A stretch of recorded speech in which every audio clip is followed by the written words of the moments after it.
Napuno ng aksyon ang 2 araw na karera sa taunang National Age Group Triathlon 2026 na ginanap nitong weekend sa Subic Bay, Zambales. Ang kabuang detalye sa report ni teammate Jamaica Bayaka.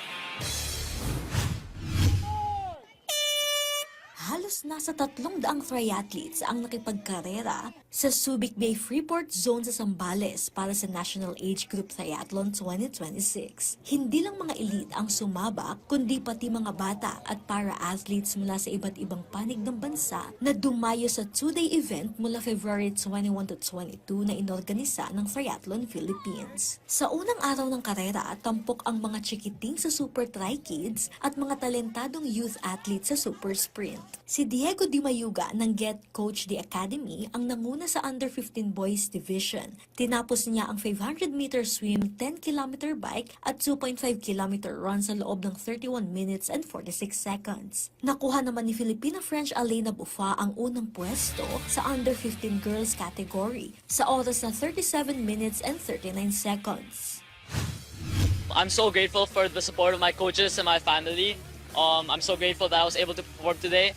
And I think that to be able to finish this race in first place took a lot of dedication and hard work that I've been doing through our camps and our training. So I'm so grateful for that.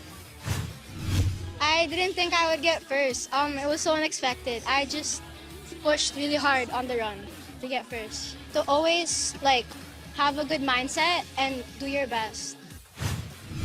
Isa sa mga layo ng kompetisyon ang patatagin ng grassroots program at hubugin ang mga kabataan bilang mga susunod na kampiyon sa naturang sport. Kaya mula 5 hanggang 12 years old, nakipagsabayan din ang mga bata sa kani-kanilang mga age group sa Tri-Kids para sa biking, swimming at running. Agaw-pansin naman ang mga pinakabatang kampiyon sa Super Tri-Kids Girls Under 6 category na si Eliana De Vera, 5 taong gulang at si Jewel Hunter Galang sa Boys Under 6.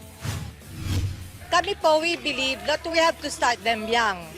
Okay? So yung youth po, these are the candidates for the Youth Olympic Games.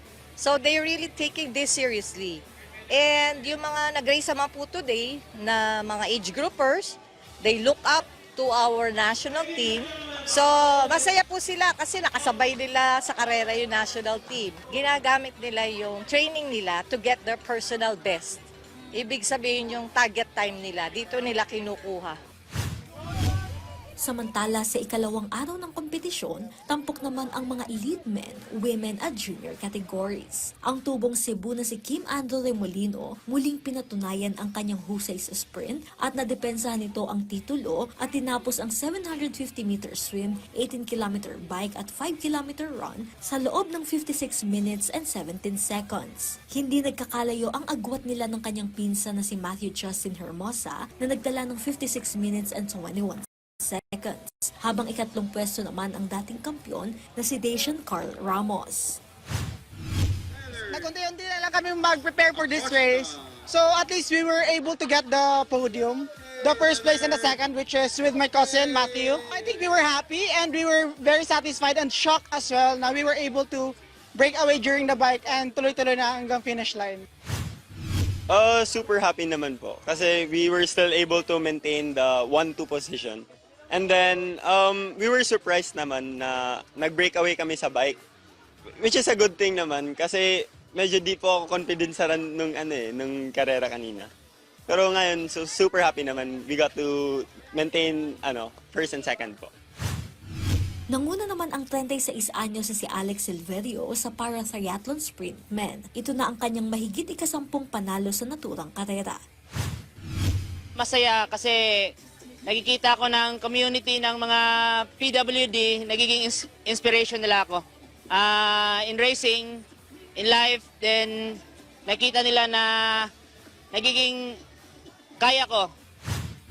Ilan pang mga elite ang nakipagsabayan sa karera na dumayo mula pa sa iba't ibang probinsya. Itinanghal na kampyon si Dana Logboy sa Junior Women Elite habang dinominan ni Daryl Bada at Anisha Kaluya ang kani-kanilang mga division. Mahalaga umano ang mga patimpalak na kagaya nito bilang paghahanda at pagpapalakas ng mga atleta bago sumabak sa mas malalaking kompetisyon.